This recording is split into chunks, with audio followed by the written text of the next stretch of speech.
Hey everyone! Today on the plastic canvas we're painting Brog from Gatefall by Jack Dyer Studios.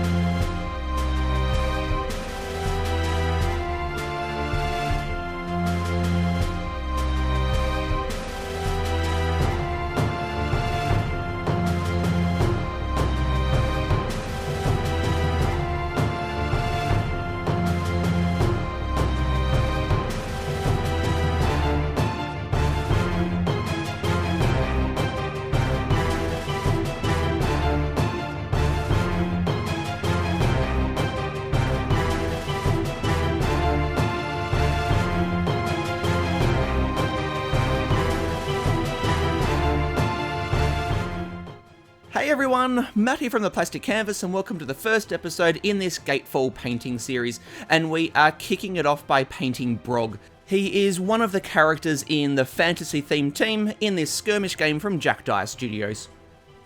So when I saw that Gatefall was going to be arriving soon, I got really excited because I remembered back when we were looking at kickstarting it, on their Kickstarter page I had images or renders of the different characters, and it showed there how tall these miniatures were going to be. And while I can't remember what the actual dimensions were, I knew that these were easily going to be the biggest miniatures that I had ever painted. And the renders looked really cool. There were super impressive details in there. So just the scale that these miniatures were going to be got me really excited. And then when the game arrived and we lifted the lid on the box, they were just so much bigger than what I was picturing them to be. Not because I had the measurements wrong or anything like that, they were probably the height that I thought that they were going to be, but just the sheer scale of them was so much more. Like, Brog here, for example, would probably be the equivalent of 20 miniatures that I normally paint. I don't know, but he is just absolutely enormous and just so much bigger than miniatures that I normally work with on the scale that minis normally come in with board games. And when you've got a bunch of minis as big and detailed as these, when working out which one you're going to paint first, of course you go with the biggest and the most detailed, so we are kicking this off by painting Brog. So as I was getting into painting Brog, the main thing that I was really interested to see was whether painting on this scale compared to the scale that I normally paint at actually affects the way that I paint. So just thinking about the different parts that make up Brog, there's a flesh tone here that I'm painting. I've painted that before. There'll be wooden elements. I've painted those before. I'll be doing damaged and tarnished leather and metal. I've done all of that stuff before, but obviously not to this scale. So yeah, that thing that I was interested in seeing was whether I will be painting all of those different parts in the exact same way as I would on the smaller scale, or whether there'll be changes that I'll need to make as everything gets made larger. Now, the main reason that I was considering this was something like highlighting and shading, for example. When you're highlighting and shading a smaller scale mini, so you're trying to get a nice smooth blend from your brightest highlight through to your darker shadow, depending on the part of the mini that you're actually working on, you may have a very short distance to actually achieve that blend with.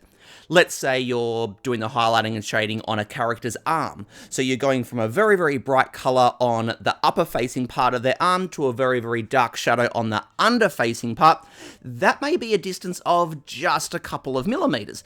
And so it can be very tricky to be able to get that smooth blend with such a short distance. Or you need to kind of sacrifice the contrast that you're able to get, and so you can't go super light and you can't go super dark just to make that blend a little bit easier to work with. But then when you're working with a miniature on this scale, and you can see from my hands there just how big Brog is, you've obviously got much bigger surfaces to work with. And so whatever effect or texture or whatever it is that you're going for, you've got more surface area to actually achieve that with.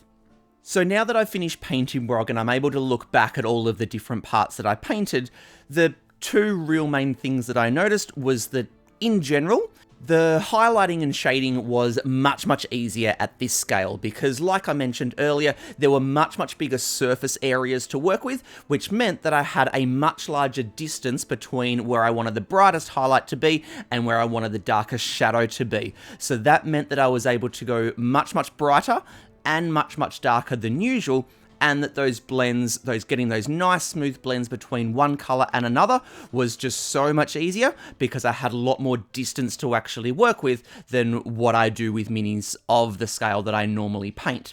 Now, the interesting thing that I noticed is that I figured that this would be the same pretty much in general, whether I was doing highlighting and shading or whether I was building some texture. But I actually found that in some ways, building texture on this scale is actually a bit more difficult than on a smaller scale. And I think that's because whatever it is that you're painting, let's say it's a patch of worn and tarnished leather, everything has been made bigger, which means that the textures are larger as well. And so if you have any imperfections in the texture, that's so much easier to see on this scale than on the scale of minis that I normally paint. Because they're so much smaller than what Brog is, for example, if you're painting some tarnished leather, all of those scratch and scuff marks are going to be really small. And so if you don't do them absolutely perfectly, that's a lot harder to see. Those imperfections are a lot more difficult to see. But then when you blow it all up to this scale, every scratch and scuff mark is so much easier to see. So if it's not quite right, you can spot it a whole lot easier. So I did find that trying to build convincing looking textures and materials was that bit more difficult because any imperfections were just so much easier to see. So those are my main reflections on painting a miniature at this scale compared to smaller scale minis like what are normally found in board games. I'd be really interested to hear what your reflections on this is as well, if you've had the chance to paint minis on a scale like this, as well as some of those smaller ones. So if you do have something extra to share with that, or even if it's the same as my reflection, it'd be great to see that down in the comments below, just to see what everyone else's experiences are. So just before I get into talking about how I'm actually painting Brog, because I am very aware of the fact that I haven't done that yet, I did just want to let you know about a change that I'm making to how I'm uploading videos. Because over the last year or so, I've been very conscious of the frequency in which I'm uploading videos and ways in which I can improve that.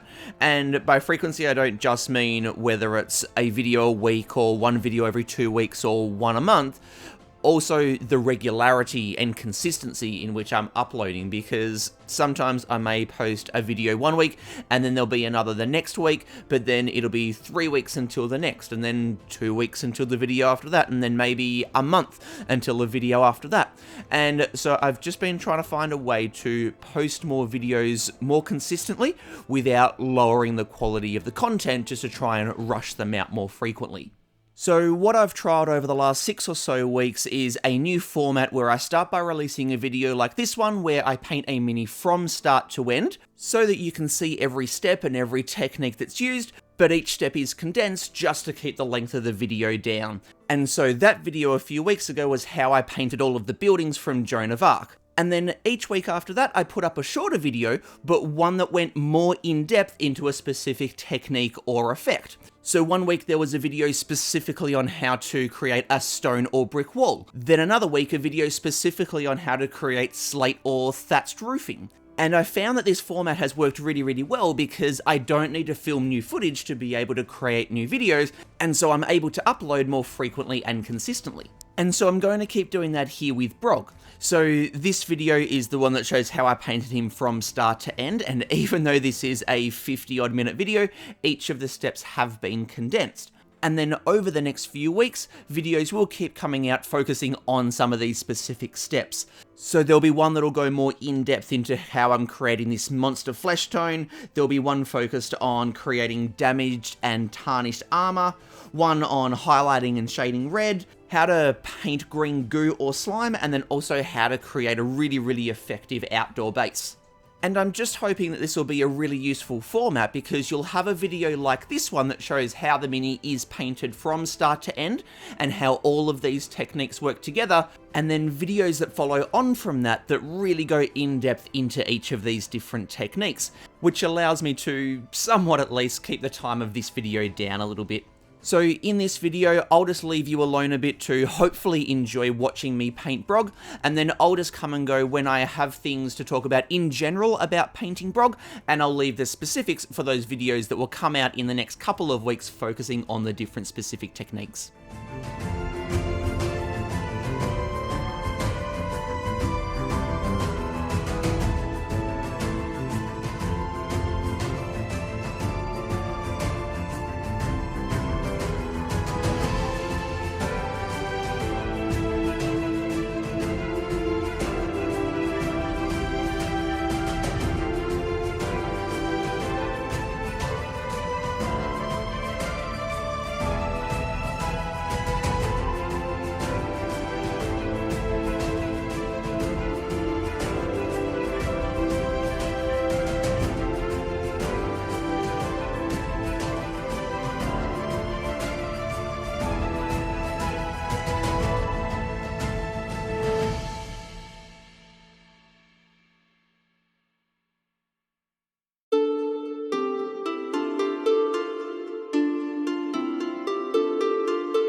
Alright, so one thing that I was really conscious of when painting Brog, especially at this scale, is that from head to toe, I didn't want the colours to be too similar, because if there are too many really similar colours, all of the really cool details are just going to blend together and get lost. Now, if you look at the artwork here from Brog, at least artistically, everything's very similar, just lots and lots of browns in there. And then, as I was getting into painting him and looking at all of the different parts that made him up, other than what's around his waist, everything that he's wearing looks to be metallic armor. But I thought, well, if I paint all of the armor to be the same, then all of these cool details are just going to blur in together and he's just going to look a bit flat. So I chose to pick out these parts of his boots as leather, even though I don't think that's what they're meant to be, so that then when I paint the other parts as metal, it's at least something that adds a bit more visual interest, a little bit more variety, and then it really just helps to bring out all of these cool details that have been sculpted in here. And so regardless of the scale of the mini that I'm painting, this is something that I always try and stay really conscious of. So anytime that I'm painting a mini that does have very similar colours from head to toe, I'm always on the lookout for key details that I can pick out in contrasting colours. So things like belts or sashes or key bits of armour are really good to pick out in just a different colour, just to add a bit of visual interest and help those details to stand out. So let's say you're painting a mini that's wearing a cloak, like a monk style cloak from head to toe, but they're wearing a belt. Well, you might be painting the cloak to be brown, but then maybe you pick out the belt in red, which is a colour that would make sense, but it's just going to help that detail to stand out. And so this part here of Brog with these boots, this was an area that I wanted to pick out in a contrasting material and colour against all of the metal, just to help these details stand out and add a little bit more visual interest. Even though I'm pretty sure that these parts weren't supposed to be leather, I reckon they were supposed to be metal as well, but I just thought that all of that metal was just going to blend in together too much.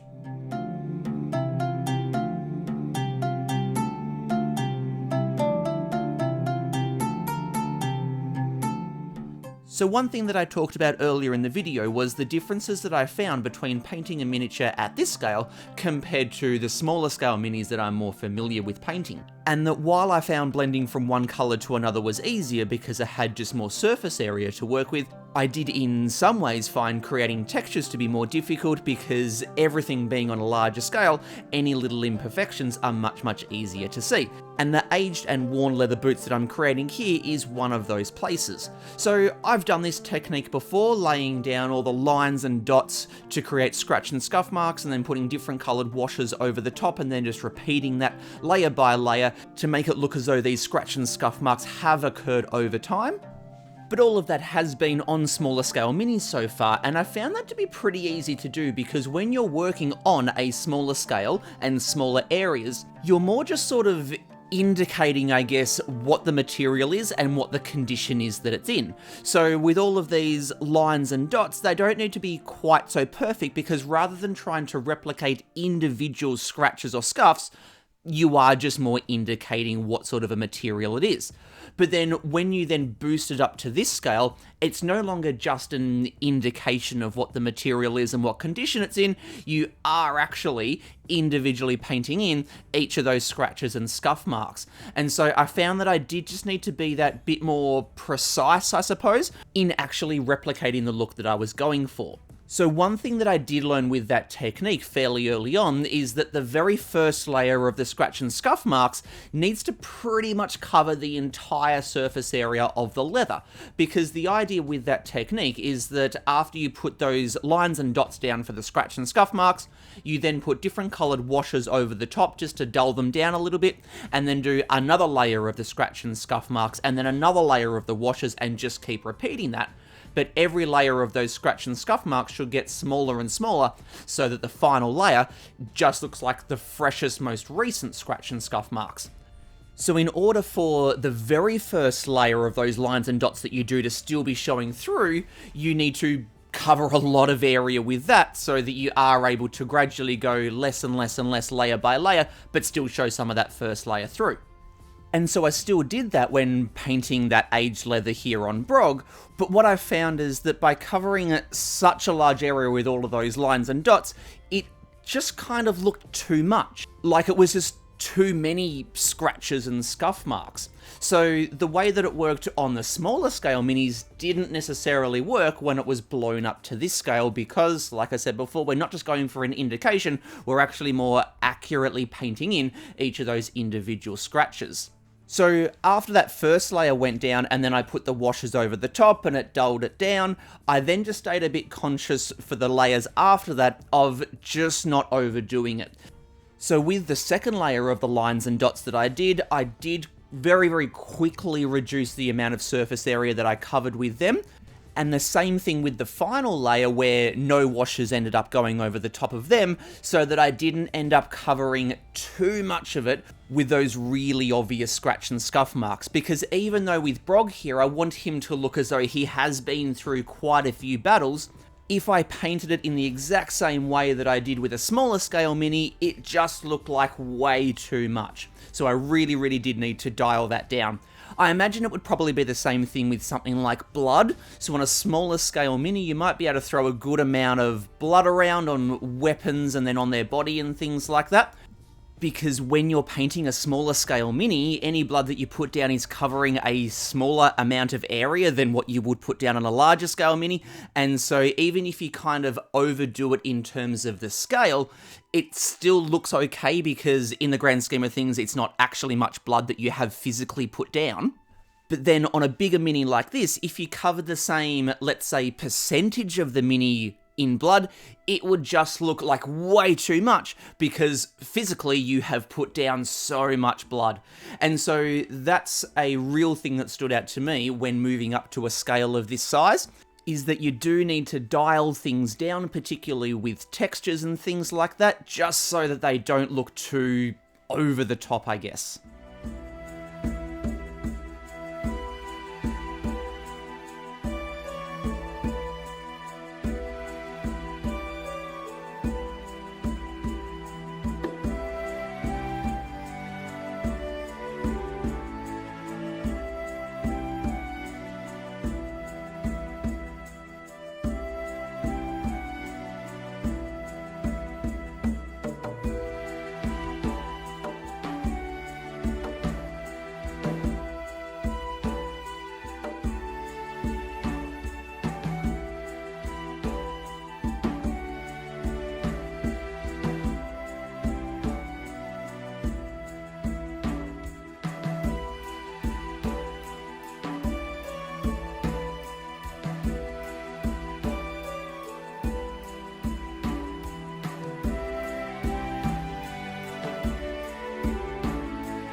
Alright, so here I'm just starting to work on this bit of material that's hanging down from behind Brog's armor, and I've chosen to go with red for this because I've always found red to be a really good color in a fantasy theme to contrast nicely against all of the brown of the different leathers around it.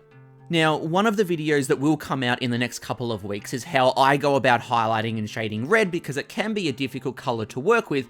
But what I wanted to talk about here is in contrast to what I was talking about earlier on when I was painting the damaged leather parts of Brog's boots, because what I found when working on a larger scale mini like Brog here is that highlighting and shading is much easier than when working on a smaller scale mini. And I think the reason why I found it easier to do the highlighting and shading on Brog than on the smaller minis that I'm used to working on is because at the basic level, the way that you highlight and shade is exactly the same regardless of what scale you're working in, but when painting a larger mini, you just have more surface area to work with.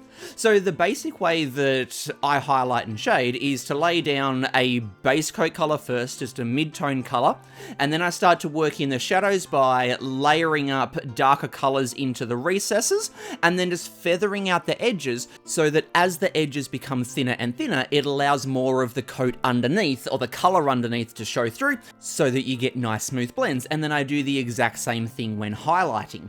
And regardless of whether I'm painting a big or a small mini, that's fundamentally how I do my highlighting and shading. But when you're working with a smaller scale mini, you have less distance to work with to go from your brightest highlight through to your darker shadow while still keeping all of those transitions from one color to another nice and smooth. And so what I generally find is that when highlighting and shading a smaller mini, you either need to sacrifice the contrast that you're able to get, so you can't go quite as bright or quite as dark as what you want to, so that you don't need to transition between quite so many colors, or you need to spend a really long time fine-tuning all of those transitions and glazing and things like that so that you get them nice and smooth. But when I was highlighting and shading this bit of material here, there was so much distance to work with between where I wanted the brightest highlight to be and then where I wanted the darker shadow to be. And so this just made it so much easier to really get that good contrast and have that real clear differentiation between where the light was hitting and where the shadows were, because I was able to build that transition up over so many more transitional colors, I guess. And I found this to be exactly the same when I was painting his skin as well, because if you look at his chest muscles there, for example, there's a really bright highlight up on the top of his chest muscle where I used an off-white. It's well and truly on the way to being white, but then in the shadow underneath his chest muscle, that is a really dark brown there. But if you think about the total surface area that I've got to work with there, that is a really good distance from where that brightest highlight is through to where that darkest part of the shadow is. And so you can have so many transitional tones in there to make sure that those blends are nice and smooth. And the more transitions that you're able to get between tones, the brighter and darker you're able to go because you have so much more distance to get that blend nice and smooth. So while I did find it in some ways more difficult to build textures because you're doing them at a larger scale, and so you need to more accurately represent what that texture actually looks like, any time that I had any highlighting or shading to do and blending from one color to another, that was just so much easier because there was just so much more distance to work with.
Alright, so here's another spot where I was building up some texture where I found it more difficult to do on this larger scale than when painting on a smaller scale. So I'm painting this wooden club and I want the wood to look as though it's aged, just to try and give the impression that Brog has had this club for a really, really long time and he has just enjoyed killing whoever or whatever with it. So here are some photos of the buildings that I painted from Joan of Arc, and you can see the different wooden beams here I painted to look as though they have become aged and weathered. Now, on this smaller scale, and with that very simple, just rectangular shape, at this smaller scale, I found this quite easy to do. So, just like with Brog's club, I base coated all of the wooden parts with earth brown, and then just dry brushed in the texture by gradually mixing in more and more grey, until right at those bottom parts of the beam, I was basically painting with pure grey. And then I just threw a sepia wash down over the top, and then I just made it look as though the bottom parts of the beams, which were more out in the sun, were more weathered than the parts that were a little bit more in the shade. So I did the exact same process here with Brog's club, but like when I was talking earlier about the damaged parts of his boots, because this is on a much, much larger scale, it's no longer just more of an indication of the type of material and the condition that it's in. I need to actually more accurately represent what the texture really looks like. And I found that more difficult to do with this very, very sort of simple process that I'm using to build up the texture on a larger scale than what I did on the smaller scale. But also, with those beams on the buildings from Joan of Arc, there were very, very simple shapes, just basically rectangles really, and I was just trying to make the parts that were more towards the bottom, so I just picked an end of each beam to make it look as though it's more weathered, and then it was just a gradual blend back into the earth brown. But with Brog's club here being a more organic shape, being rounder, there wasn't a clear spot to me for where the weathering should have happened the most. And so I just ended up running at the full length of the club on the upper facing part of it, mainly just so that when he's out on the table, that weathering can be seen. Now the shield here that I'm doing at the moment was a bit easier. I just kept most of the weathering to the central part of the shield, so that then as it goes out towards the outer edge, it just looks less weathered. Now I'm still really, really happy with how this ended up looking, but I do think it just looked a little bit more convincing in terms of a texture on those Joan of Arc buildings, because on that smaller scale, the texture that you're building just doesn't need to be as accurately represented as what it does on this larger scale.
Alright, so with just the last couple of bits to go on the base, Brog is done. So thank you very, very much for checking out another one of my videos. I had a ton of fun painting Brog. He is absolutely by far and away the biggest mini that I have ever painted, and absolutely the mini that I have spent the most amount of time painting, and I am super stoked with how he came up.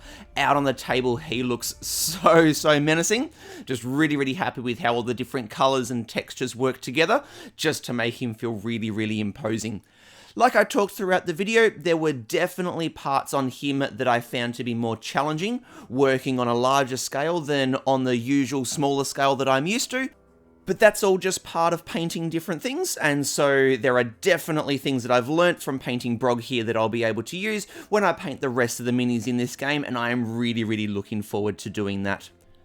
So if you enjoyed this video and you got something out of it that you can take away and use in your own painting, I would really appreciate you considering giving the video a thumbs up, as well as hitting the subscribe button if you haven't yet.